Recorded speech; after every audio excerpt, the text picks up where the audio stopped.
He's well, I wasn't going to make a video on the Prince of Soy and the Duchess of Wokeness because that would give them exactly what they want, and that is the whole world to be talking about them.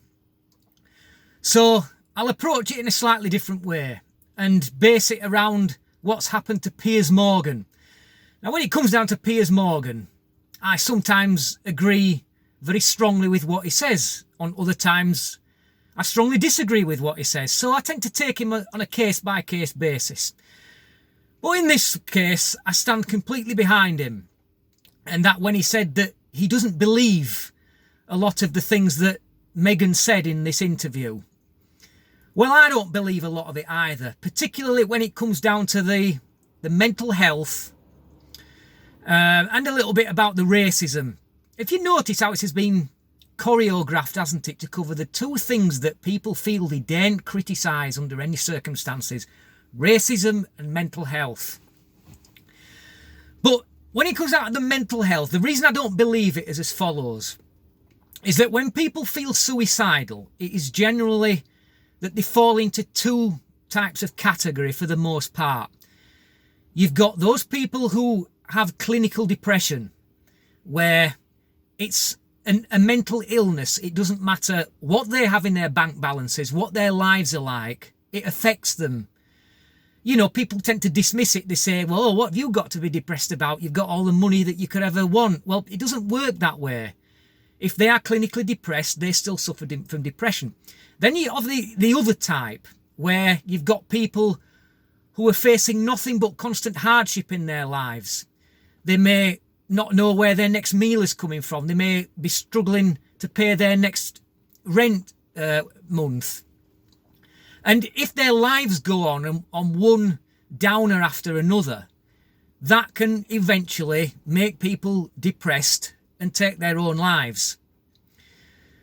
Now, she clearly doesn't fall into that category because she has all the money that she could ever want. She's bought a mansion with 16 bathrooms.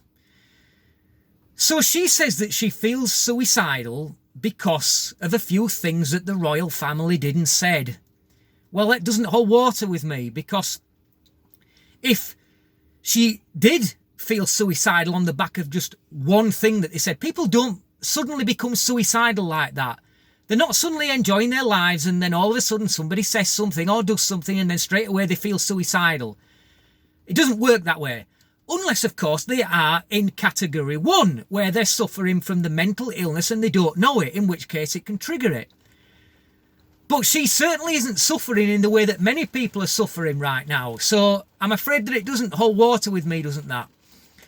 And where Piers Morgan's concerned is that he's refused to apologise for what he said, and rightly so.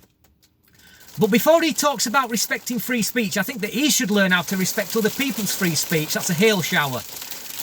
Because Katie Hopkins has got an account of what he did to her, and I'll link that short video from Katie in the description box so you can listen to her account yourself.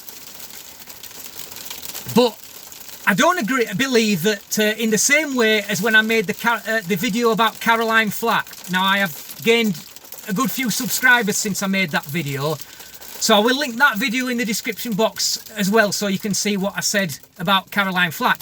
I received lots of criticism and not lots of abuse over that, but do you know what? I stand by what I said, 100%. And the same thing applies here. If you court publicity, then you get publicity, whether it be good or bad. And if you are in a position such as she is, where you can access all the help you require if you're suffering from mental health issues, you don't have to worry about joining waiting lists, you don't have to worry about paying for it, it's all there on tap, then pull your finger out and get the help that you need, that you can access easily. And remember that many people out there who are suffering in category 2 that I mentioned, they can't get the help they require because there's too long waiting lists and people just, they don't care enough until it's too late. So that's all I'm going to say on that matter. I don't believe what she said. I don't believe all the self-pity. I don't believe all the talks about suicidal.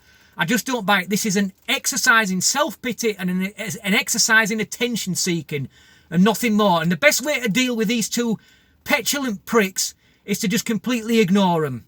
Thanks for watching. Till next time. Easy.